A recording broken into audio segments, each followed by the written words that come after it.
Hello friends, welcome back to cinema secrets. இன்னைக்கு இந்த video நான் பேச போகிறது ரொம்ப இன்ட்ரெஸ்டிங்கான ஒரு ஜாலியான மேட்ரு நண்பர்களே. அது என்ன மேட்ரு அப்படின்னு கேட்டிங்கன்னா, நம்ம தமிழ் சினிமாவை சேர்ந்த ஒரு சில நடிகர்கள் சம்பளத்தை வசூல் பண்ணும் போது பயங்கர கரார் பார்ட்டியாக இருப்பாங்களாம். அதாவது சம்பளத்தை ஒரு தயாரிப்பாளர் கொடுக்குறாருன்னு வச்சுக்கோங்களேன், சரிங்க சம்பளம் முன்ன பின்ன இருந்தாருன்னா நீங்கள் தான் நடிக்கிறதுக்கு வாய்ப்பு கொடுக்குறீங்களே அப்படின்னு சொல்லி அட்ஜஸ்ட்மெண்ட் பண்ணாமல் காசு கொடுத்தாதான் ஷூட்டிங் ஸ்பாட்லேயே நிற்பேன், மேக்கப்பே போடுவேன் அப்படின்ற மாதிரி தமிழ் சினிமாவில் ஒரு சில ஸ்ட்ரிக்டான நடிகர்கள்லாம் இருக்கிறாங்க சம்பள விஷயத்துல. இந்த நடிகர்கள்லாம் யாரு, இவங்க எந்த முறையில சம்பளத்தை கலெக்ட் பண்ணுவாங்க, எப்படி எப்படி வினோதமான முறையிலலாம் ப்ரொடியூசரை டார்ச்சர் பண்ணுவாங்க அப்படின்றத பத்தி தான் இன்னைக்கு தெளிவா இந்த வீடியோல நம்ம பேச போறோம். சோ இப்போ நேரம் கடத்தாம வீடியோல போய் எந்தெந்த நடிகர்கள்லாம் சம்பள விஷயத்துல கரார் பேர் வழி, அதுவும் குறிப்பா சம்பளத்தை கலெக்ட் பண்ற விஷயத்துல பயங்கர கராரான ஆட்கள் அப்படின்ற மாதிரி தெளிவா யாருன்றத பத்தி பேசுவோம்.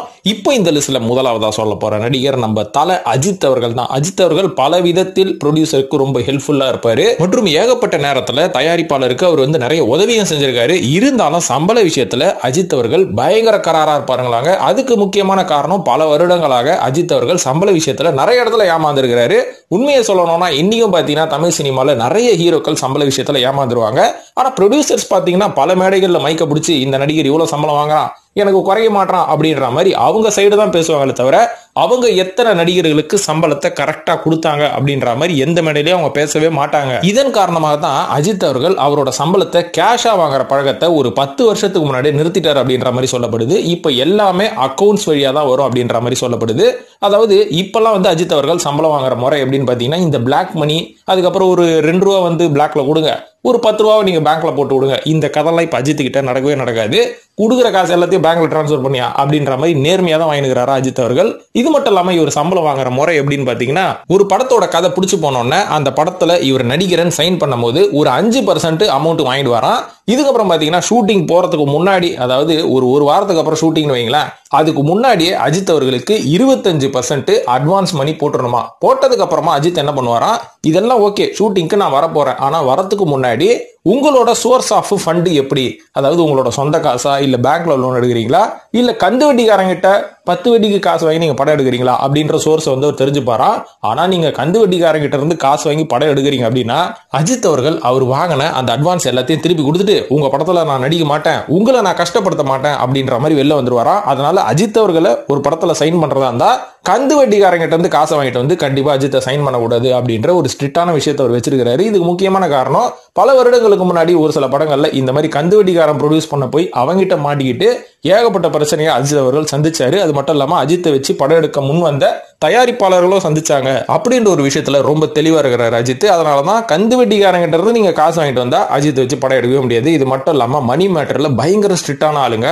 அதாவது ஒரு ஷெட்யூல் முடிச்சிட்டாரு, அடுத்த ஷெட்யூல்ல இவ்வளவு அமௌண்ட்டை நீங்க போடணும் அப்படின்ற மாதிரி இருந்ததுன்னா போட்டா மட்டும்தான் ஷூட்டிங் ஸ்பாட்டுக்கு வருவாராம்.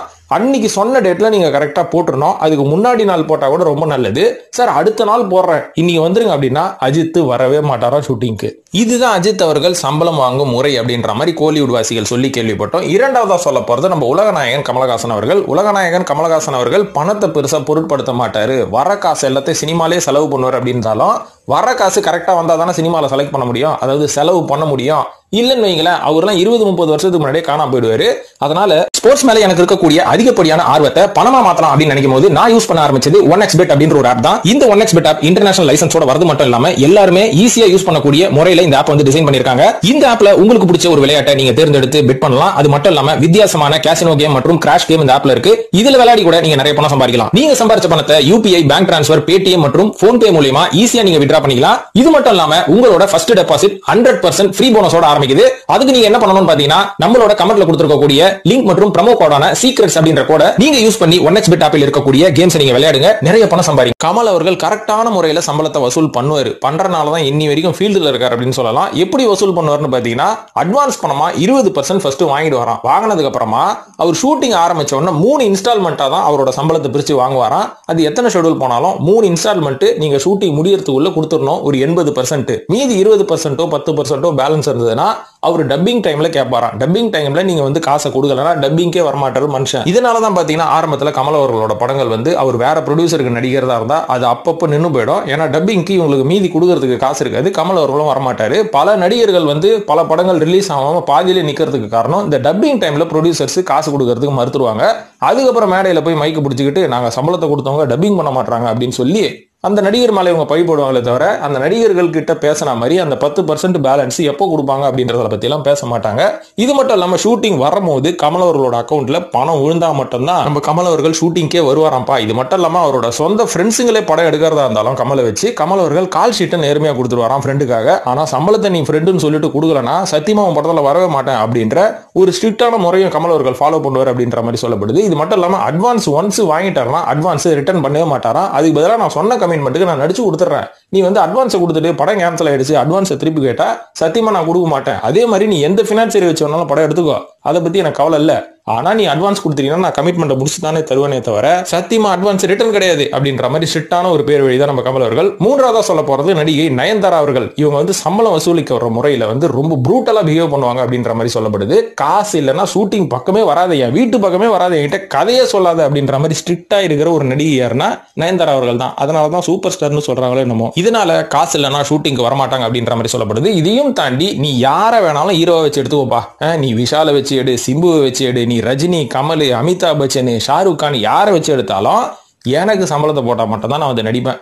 அதனால நான் இந்த ஹீரோவோட தான் நடிப்பேன். இந்த ஹீரோவோட நடிக்கிறதா இருந்தா ஒரு சில நடிகைகள்லாம் அப்படியே சீன் போடுவாளுங்க ஸ்கிரீன்ல, என்னன்னா இந்த ஹீரோவோட நடிக்கிறதா இருந்தா எனக்கு சம்பளமே வேணான்னு. ஆனா நயன்தாரா அப்படி கிடையாது, நீ எவனாலும் ஹீரோ வச்சு எடுத்துக்கோ, என்னால படம் ஒண்ணு தானே என்கிட்ட வர, அதனால என் காசை கரெக்டா கொடுத்துடு அப்படின்ற மாதிரி நயன்தாரா அவர்கள் பல கட்டளைகள் இடுவாங்க. அவங்க கூட வந்து ஒரு 15 பேர் எப்பவுமே வருவாங்களாம். அந்த 15 பேர் இவங்களோட helper, makeup man, hairdresser, assistant அப்படின்ற மாதிரி இவங்க எல்லாருக்கும் ப்ரொடியூசர் தான் சம்பளம் கொடுக்கணும் அப்படின்ற மாதிரி சொல்லுவாங்க. அது மட்டும் இல்லாம அவங்க எந்தெந்த ஊர்ல ஷூட்டிங் போறாங்களோ அங்க 2 ஹோட்டலை வந்து இவங்க செலக்ட் பண்ணி வச்சுப்பாங்களாம். இந்த ஹோட்டல்ல தான் தங்கு பண்ணுவாங்களாம். உதாரணத்துக்கு சென்னை வந்தாங்கன்னு வைங்களேன், இங்க வந்து பார்க் ஹயாத் மற்றும் லீலா பேலஸ், ஹைதராபாத், மும்பை எல்லாம் போனா தாஜ் ஹோட்டல்ல தான் தங்குறது. அதே மாதிரி ஷூட்டிங் கார்ல தான் சுத்துவாங்க. இவங்க சொந்த கார்ல இவங்க சுத்த மாட்டாங்க. அந்த மாதிரி எந்த கார்ல சுத்துவாங்கன்னா ஷூட்டிங்னா இனோவால மட்டும் தான் இவங்க சுத்துவாங்களாம். இதையும் தாண்டி ஃபண்ட் இல்லைங்க, கொஞ்சம் ஒரு 2 நாள் அட்ஜஸ்ட் பண்ணிக்கோங்க அப்படின்னு ப்ரொடியூசர் சொன்னா சரிங்க பண்ணிக்கிறேன் அப்படின்னு சொல்லி வீட்டுக்கு போனவங்க ஷூட்டிங் ஸ்பாட்டுக்கு திரும்பி வரவே மாட்டாங்களாம் அன்டில் நீங்க காசு போடுற வரைக்கும். அந்த வகையில நயன்தாரா அவர்கள் சம்பள விஷயத்துல ஸ்ட்ரிக்ட். நான்காவதா சொல்ல போறது நம்ம தளபதி விஜய் அவர்கள். இன்னைக்கு சிஎம் ஆவார் அப்படின்ற மாதிரி சொல்றாங்க. அவராரோ ஆவலையோ, ஆனா சினிமாவில் அவர் எப்படி இருந்தார் அப்படின்றத பத்தி நான் இப்ப சொல்றேன். அதாவது தளபதி விஜய் அவர்களை பத்தி சொல்லணும்னு வைங்களேன், இவர் வந்து மணி மேட்டரை வந்து டைரக்டா எந்த ப்ரொடியூசர் கிட்டையும் இவர் பேசுறதே கிடையாது அப்படின்ற மாதிரி சொல்லப்படுது. இன்னி வரைக்கும் தளபதி விஜய் அவர்கள் சம்பள விஷயத்தை எந்த ப்ரொடியூசர்ஸ் கிட்டையும் இவர் நேரடியாக பேசுறதே கிடையாது. எஸ்ஏசி அவர்கள் இருக்கிற வரைக்கும் எஸ்ஏசி அவர்கள் தான் வந்து விஜய் எவ்வளவு சம்பளம் வாங்கணும், விஜய்க்கு எப்படி நீங்க சம்பளத்தை கொடுக்கணும், எப்படி அட்வான்ஸை கொடுக்கணும் அப்படின்ற மாதிரி பேசுவாரு. இன்னைக்கு அவரோட மேனேஜர் ஜெகதீஷ் இருக்கிறனால ஃபுல் அண்ட் ஃபுல் வந்து அந்த பேமெண்ட் விஷயம் எல்லாத்தையும் வந்து ஜெகதீஷ் தான் பார்த்து பாரான். இன் கேஸ் வந்து ஏதாவது ஒரு இக்கட்டான சூழ்நிலையில் வந்து ப்ரொடியூசர் மாட்டிக்கிட்டாரு, கரெக்டான டைம்ல ஃபண்டு வரல, ஆனா விஜய் அவர்கள் வச்சு படம் எடுக்கணும் அப்படின்னும் போது விஜய் கிட்ட நேரடியாக கேட்டா விஜய் என்ன சொல்லுவாரா, கவலையே படாதீங்க, எதுக்கு கவலைப்படுறீங்க, தோல்ல தட்டி கொடுத்து போயிட்டு வாங்க, அதெல்லாம் நல்லா பண்ணலாம் அப்படின்ற மாதிரி சொல்லிடுவாராம். போயிட்டு கரெக்டா ஒரு 1 hour 2 ஹவருக்கு அப்புறமா அதே மேனேஜர் கிட்ட இருந்து விஜய் அவர்கள் கிட்ட, அதாவது விஜய் அவர்களோட மேனேஜர் கிட்ட இருந்து ப்ரொடியூசர் கிட்ட கால் வருமா. கால் வந்து என்ன பண்ணுவாங்க, கரெக்டான டைம்ல சம்பளம் போடுங்க, இல்லைன்னா தளபதி வரமாட்டாரு, நாங்க தான் அவரோட சம்பள மேட்டர்லாம் ஹேண்டில் பண்றோம், நீங்க அவர்கிட்ட பேசுறீங்க அப்படின்ற மாதிரி 2வது கால் ப்ரொடியூசருக்கு போகுமா. இந்த அளவு விஜய் அவர்கள் சம்பள விஷயத்தை நேரடியாக பேசலனா கூட அவர் கூட இருக்கிறவங்க கரெக்டாக அந்த விஷயத்தை வந்து மெயின்டைன் பண்ணுவாங்க. இல்லைன்னா விஜய் கிட்ட அவங்களுக்கு தான் திட்டு விழும், ப்ரொடியூசருக்கு திட்டு விழாது. இது மட்டும் இல்லாமல் பல படங்கள்ல வந்து விஜய் அவர்கள் வாங்குற அட்வான்ஸ் வந்து மணியா வாங்காம ரியல் எஸ்டேட்டாக வாங்கிடுவாராம். நீங்க வந்து எனக்கு சம்பளத்தை இப்படி கொடுக்கறதுக்கு பதிலாக நீங்க லேண்டா அந்த மாதிரி எனக்கு கொடுத்துருங்க அப்படின்ற மாதிரி வாங்குறதுனால தான் இன்னி வரைக்கும் ஏகப்பட்ட ரியல் எஸ்டேட் உலகம் ஃபுல்லா வச்சிருக்காரு அப்படின்ற மாதிரி சொல்லப்படுது. அதனால தான் ரியல் எஸ்டேட் மேல விஜய் அவர்களுக்கு ரொம்ப ஆர்வமும் இருக்கு அப்படின்ற மாதிரி ஒரு சில பேர் சொல்லி நம்ம கேள்விப்பட்டோம். ஸோ விஜய் அவர்கள் சம்பளம் வாங்கும் முறை இதுதான். இப்போ 5வது சொல்ல போது நம்ம சூப்பர் ஸ்டார் ரஜினி அவர்கள். இவர் சம்பளம் வாங்குற முறை எப்படி, இவரை பத்தி சொன்னாலே படம் லாஸ் ஆயிடுச்சுன்னா காசு திருப்பி கொடுத்துருவாரு அப்படின்ற மாதிரி தான் சொல்லுவாங்க. இது வந்து இவரோட பாசிட்டிவ் சைடு. நெகட்டிவ் சைடுன்னு ஒன்று இது, அது என்ன மட்டும் தெரியுமா, ரஜினி அவர்களும் பர்சன்டேஜ் முறையில தான் சம்பளம் வாங்குவாரு. அட்வான்ஸா ஒரு அமௌண்ட் வாங்கிடுவாரு. அதுக்கப்புறம் ஷூட்டிங் நடிக்கும் போது 2 இன்ஸ்டால்மெண்டா பாதியா வாங்கி முழுசா டப்பிங் நேரத்தில் ஃபுல் பேமெண்ட் கிளியர் ஆனாதான் டப்பிங்லேயே போய் உட்காருவார் ரஜினி அவர்கள். இருந்தாலும் ஒரு ப்ரொடியூசர், சார் நான் கஷ்டப்படுறேன் சார், எனக்கு வந்து ஒரு 2 நாள் ஃபண்டு வரல, ஏகப்பட்ட வட்டி கட்டிட்டு இருக்கிறேன், கொஞ்சம் வந்து நடிச்சு கொடுங்க அப்படின்னா ரஜினி வந்து அவரை வந்து கொஞ்சம் கன்வின்ஸ் பண்ணுவாரான், கவலைப்படாதீங்க நான் வந்து நடிச்சு கொடுக்குறேன், இந்த மாதிரி உங்களை மாதிரி ஆளுகளுக்கு ஹெல்ப் பண்ணலாம், அதுக்கப்புறம் நான் எதுக்கு சினிமாவில் நடிகராக இருக்கணும் அப்படின்ற மாதிரி அட்வைஸ் எல்லாம் சினிமாவில் வந்து ஆன் ஸ்கிரீனில் கொடுக்குற மாதிரி தத்துவத்தை பேசிட்டு வீட்டுக்கு போனதுக்கு அப்புறமா ரஜினி அவர்கள் விட்டு 2 நேர்மையான மேனேஜர்ஸ் இருக்கிறாங்க. இந்த மேனேஜர்ஸ் கிட்ட இருந்து அடுத்த நிமிஷமே கால் வரும். அந்த மேனேஜர்ஸ் என்ன சொல்லுவாங்க, இங்க பாருங்க தலைவர் அவர்களோட சம்பளத்தை கரெக்டா போட்டுருங்க, இல்லைன்னா ஒரு இமாலயாவுக்கு கிளம்புறேன் அப்படின்ற மாதிரி சொல்றாரு, இமயமலைக்கு போயிடுவாரு, இமயமலைக்கு போயிட்டா உங்களோட ஷூட்டிங் 1 மாதம் தள்ளி போயிடும், ஸோ அதனால கரெக்டான சம்பளத்தை நீங்க போட்டுருங்க அப்படின்ற மாதிரி அவங்க இன்டைரக்டா பேசுவாங்களாம். இது ரஜினி தூண்டுதலில் பேசுவாங்களோ இல்ல ரஜினி அவர்கள் ஸ்ட்ரிக்டா சொல்லிடுவாரோ என்னமோ அப்படின்ற மாதிரி நம்மளுக்கு இன்னும் உள்ள போய் இன்டெப்தா நம்ம வந்து ஆராய முடியாது. ஆனா இப்படி ஒரு கால் வந்தோம்னா ப்ரொடியூசர் அங்க இங்க அடிச்சு புடிச்சு ஐயோ தலைவர் அவர்களை ஒரு மாசம் விட்டனா அதுக்கப்புறம் நான் எப்போ படத்தை எடுத்து எப்போ ரிலீஸ் பண்றது அப்படின்னு சொல்லி கடன் போய் காசை கலெக்ட் பண்ணி ரஜினி அவர்களுக்கு சம்பளத்தை கொடுத்து படத்தை முடிச்சு விடுவாங்களாம். சோ இந்த மாதிரி தான். ஆனா ரஜினி அவர்கள் கரெக்டா சம்பளத்தை வாங்கிட்டாருன்னா ப்ரமோஷனுக்கு ஒரு அமௌண்ட் வாங்குறாரு. எல்லா படத்துக்கும் ப்ரமோஷனுக்கு எங்க இருந்தாலும் அவர் போயிட்டு ப்ரமோட் பண்றத தவறுனதே கிடையாது. இது இன்னி இருக்கிற சின்ன சின்ன நடிகர்கள் கத்துக்கணும். நீங்களே பார்த்திருக்கீங்க, ரஜினி அவர்கள் படத்துக்கு ப்ரமோஷன் வந்துட்டா மைக்க பிடிச்சி நிறைய கதைலாம் சொல்லுவார் பாத்தீங்களா, காக்கா கதை குருவி கதை. இந்த கதைலாம் எதுக்கு? படத்தோட ப்ரமோஷனுக்கு தான். நம்ம தான் தப்பா இவனுக்கு 2 பேரும் அடிச்சிரும் அப்படின்ற மாதிரி கணக்கு போட்டுனுக்கிறோம். சோ இப்ப ரஜினி அவர்களை தொடர்ந்து 6வதா சொல்ல போறது நடிகை த்ரிஷா அவர்கள். இந்த அம்மாலாம் என்னங்க கலெக்ட் பண்ணுது, இந்த அம்மா வாங்குற சம்பளம் எல்லாமே குடிக்கே சரியா போயிடும் அப்படின்னு கேட்டீங்கன்னா இது அவங்களோட பர்சனல் மேட்ரு. இருந்தாலும் இவங்க சம்பளத்தை எப்படி கலெக்ட் பண்ணுவாங்க அப்படின்னு பாத்தீங்கன்னா சம்பளத்தை பத்தி த்ரிஷா அவர்கள் பேசுறதே கிடையாது. எதுவா இருந்தாலும் please talk to my mom அப்படின்ற மாதிரி சொல்றாங்களாம். ஆனா இருந்தாலும் ஒரு சில ப்ரொடியூசர் அவங்க கிட்ட கொஞ்சம் சம்பளத்தை குறைச்சிக்கோங்க அப்படின்னா நான் சம்பளத்தை கண்டிப்பா குறைச்சிக்கிறேங்க அப்படின்ற மாதிரி பல்ல இழிச்சுக்கிட்டு நேரா வீட்டுக்கு வந்துருவாங்களாம். இதுக்கப்புறம் அவங்க அம்மா போன் பண்ணி பாருங்க இந்த சம்பளம் தான் என் பொண்ணுக்கு கொடுக்கணும், இந்த இன்ஸ்டால்மெண்ட்ல கொடுக்கணும், இத்தனை நாள் கால் ஷீட்டு எல்லாமே அவங்க அம்மா பேசுறதுனால அம்மா ரொம்ப ஸ்ட்ரிக்ட் அப்படின்னு சொல்லி அடுத்த நாளே ப்ரொடியூசர் காலில் போய் ஊர் அளவுக்கு பேசுவாங்களாம். I am very sorry sir, நான் உங்களுக்கு ஏதாவது ஹெல்ப் பண்ணணும்னு நினைச்சேன், ஆனா எங்க அம்மா ரொம்ப ஸ்ட்ரிக்டா இருக்காங்க, நான் என்ன பண்றதுன்னு அப்படியே அந்தர்பெல்டி அடிப்பாங்களாம் த்ரிஷா. இது பல ப்ரொடியூசருக்கு நடந்திருக்கு அப்படின்ற மாதிரி சொல்றாங்க. ஆனா எத்தனை ப்ரொடியூசருக்கு நடந்திருக்குன்னு தெரியல, நடந்திருக்குதான். 7வதா நடிகர் சிவாஜி கணேசன் அவர்கள். இவரை பத்தி ஒரு நடிகர் ஒரு சிச்சுவேஷன் ஒன்று சொன்னார், ஒரு சம்பவம் ஒன்று சொன்னார். அந்த நடிகர் யாருன்னு பேர் எனக்கு கரெக்டா ஞாபகம் இல்லை. என்னன்னா ஒரு வாட்டி பொன்னம்பலம் ஸ்டண்ட் மாஸ்டர் பொன்னம்பலம் இவர் என்ன பண்ணிட்டு இருந்தாரா, எங்கேயோ ஷூட்டிங் ஸ்பாட்ல நின்று காசு எண்ணிட்டு இருந்தாருங்களாங்க. அப்ப சிவாஜி நேரம் வந்தாரா, என்னடா பண்ற அப்படின்னதுக்கு காசு எண்ணிட்டு இருக்காங்க. என்னடா இதுதான் 5 ரூபாவாடா, அப்படி காமிடா நான் பாத்துக்கிறேன் அப்படின்னு 5 ரூபா காயினா ஆச்சரியமா பார்த்தாராம் சிவாஜி கணேசன். காரணம் என்னன்னா காசை பார்த்தே பல வருஷம் ஆகுதான் மனுஷனுக்கு. அப்புறம் எப்படிங்க அப்படின்னு கேட்டா இவர் பாக்குறது கிடையாதுங்க. இவரோட வெல்விஷர்ஸ் தான் இவரோட அக்கௌண்ட்ஸ் மேனேஜ் பண்ணிருக்காங்க. அந்த வெல்விஷர்ஸ் வேற யாரும் இல்ல, இவரோட சொந்த பிரதர் மற்றும் இவரோட மனைவியான கமலா அவர்கள் தான். சோ சிவாஜி கணேசன் அவர்கள் எப்பவுமே சம்பளத்தை கை நீட்டி வாங்குறதோ சம்பள விஷயத்தை பேசுறதோ அவருக்கு பழக்கமே கிடையாதான். ஏன்னா அவருக்குள்ள ஒரு நம்பிக்கை என்னன்னா நம்ம சம்பள விஷயம் காசு விஷயத்துல நம்ம கான்சென்ட்ரேட் பண்ண ஆரம்பிச்சிட்டோம் அப்படின்னா நம்மளுக்குள்ள இருக்கிற கலைஞன் செத்து போயிடுவான். அதனால நம்ம கலையில மட்டும் கான்சென்ட்ரேட் பண்ணுவோம், நம்ம வீட்டுல இருக்கிறவங்க சம்பள மேட்டரை பார்த்துப்பாங்க அப்படின்ற மாதிரி சிவாஜி கணேசன் மொத்த பொறுப்பையும் அவங்க கிட்ட கொடுத்துருவாராம். இதனாலதான் பாத்தீங்கன்னா ஒரு தயாரிப்பாளர் சிவாஜி அவர்கள் கிட்ட கதையை சொல்லணும் அப்படின்னு முன் வந்தாருன்னா சிவாஜி கணேசன் வீட்டுக்கு கூப்பிட்டு அவருக்கு சாப்பாடெல்லாம் போட்டு நீங்க எதுவா இருந்தாலும் என் தம்பி கிட்டயோ இல்ல எங்க அண்ணன் கிட்டயோ இல்லைன்னா என் மனைவி கிட்டயோ உட்காந்து பேசிக்கோங்க அப்படின்ற மாதிரி அவங்கள பேச வச்சுட்டு இவர் வாக்கிங் கிளம்பிடுவாராம். இவர் அந்த ஸ்பாட்ல உட்கார விட மாட்டாருங்களாங்க. எல்லாமே கான்வர்சேஷன் முடிஞ்சு இவ்வளவு எவ்வளவு சம்பளம் பிக்ஸ் பண்ணதுக்கு அப்புறமா தான் வீட்டுக்கு கை கொடுத்துட்டு நல்லா இருக்கீங்களா நான் வந்துடுறேன் ஷூட்டிங்க்கு அப்படின்ற மாதிரி சொல்லுவாராம். அந்த வகையில சிவாஜி கணேசன் அவர்களும் சம்பள விஷயத்துல ஸ்ட்ரிக்டா இருந்தாலும் நேரடியா தலையிடுறதே கிடையாது. 8வதா நம்ம புரட்சி தலைவர் எம்ஜிஆர் அவர்கள் தாங்க. எம்ஜிஆர் அவர்களை பொறுத்த வரைக்கும் பல விதத்துல ஒரு ஈகோயிஸ்டிக்கான ஒரு பர்சன் அப்படின்ற மாதிரி சொல்லுவாங்க. பல ப்ரொடியூசர் ஒரு அழிச்சார் அப்படின்ற மாதிரி சொல்லுவாங்க. இது எல்லாத்துக்கும் காரணம் கொஞ்சம் அந்த ப்ரொடியூசருக்கும் எம்ஜிஆருக்கும் இருக்கக்கூட ஒரு ஈகோ கிளாஷா இருந்தாலும் பல ப்ரொடியூசர்ஸை எம்ஜிஆர் அவர்கள் வாழ வைத்தார் அப்படின்ற ஒரு லிஸ்ட்டை நம்ம போட்டோம்னு வைங்களேன்.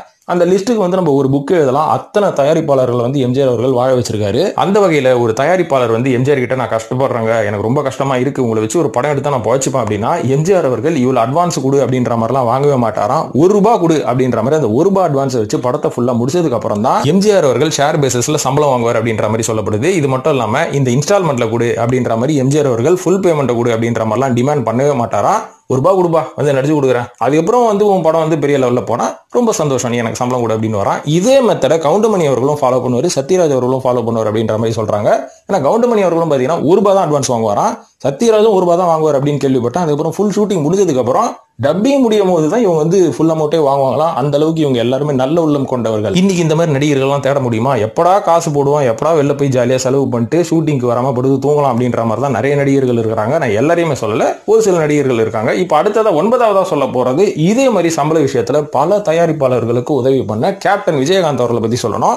இவரும் பாத்தீங்கன்னா சம்பள விஷயத்துல ₹1 ஏன் கொடுக்குறேன், அந்த காலகட்டத்தில் ₹1 பெரிய விஷயம். இன்னைக்கு இருக்கிற காலகட்டத்தில் ஒரு ₹100 அட்வான்ஸ் குடியா, ஒரு ₹1001 குடியா அப்படின்ற மாதிரி வாங்கிட்டு ஷூட்டிங்க்கு போயிடுவாரா நம்ம கேப்டன் அவர்கள். இதனாலதான் பாத்தீங்கன்னா அவரு இருக்கிற காலகட்டத்தில் ஏகப்பட்ட தயாரிப்பாளர்கள், ஏகப்பட்ட டெக்னீஷியன்கள், ஏகப்பட்ட நடிகர்கள், அதுக்கப்புறம் டைரக்டர்ஸ், இத்தனை பேரை கேப்டன் விஜயகாந்தால அறிமுகப்படுத்த முடிஞ்சதுக்கு முக்கியமான காரணம் என்னன்னா அவர் ரொம்ப பிளெக்சிபிளா இருப்பாராம் ப்ரொடியூசர் விஷயத்துல மற்றும் டைரக்டர் விஷயத்துல. அதுவும் நீங்க படிச்சுட்டு வந்தவங்க, பிலிம் இன்ஸ்டியூட்ல இருந்து நீங்க வந்தவங்க அப்படின்னா விஜயகாந்த் அவர்கள் பயங்கர மரியாதை கொடுப்பாராம். டே ஒரு பிலிம் இன்ஸ்டியூட்காரனுக்கு தெரியாதான் எனக்கு தெரிஞ்ச போது அப்படின்ற மாதிரி தான் பேசுவாராம். ஏன்னா சில பேர் விஜயகாந்த் அவர்கள்கிட்ட கேட்பாங்களாம், ஏங்க புதுசா ஒருத்தன் வந்துக்கிறான், சின்ன பையனாகிறான், இவனை வச்சு எடுக்கிறீங்களே அப்படின்ற மாதிரி கேட்டா விஜயகாந்த் என்ன தெரியுங்களா சொல்லுவாராம், ஏங்க அந்த பையனை வச்சு பிலிம் இன்ஸ்டியூட் அப்படின்ற ஒரு இன்ஸ்டியூட்ல இவனை படிக்கவே வச்சிருக்காங்க, அவங்களுக்கே அவ்வளவு நம்பிக்கை இருக்கும் போது எனக்கு இருக்கக்கூடாதா அப்படின்ற மாதிரி வாக்குவாதம் பண்ணி அந்த மாதிரி பல தயாரிப்பாளர்கள் மற்றும் பல இயக்குநர்களை விஜயகாந்த் அவர்கள் அறிமுகப்படுத்தியிருக்காரு. இது மட்டும் இல்லாம ப்ரொடியூசர் கிட்ட இவர் என்ன சொல்லுவாருன்னு பாத்தீங்கன்னா, முதல் படத்தை எடு, படத்தை ஃபுல்லா முடி, ப்ராஃபிட் வந்ததுன்னா அதுக்கப்புறம் எனக்கு காசை கொடு, அதுக்கு முன்னாடியே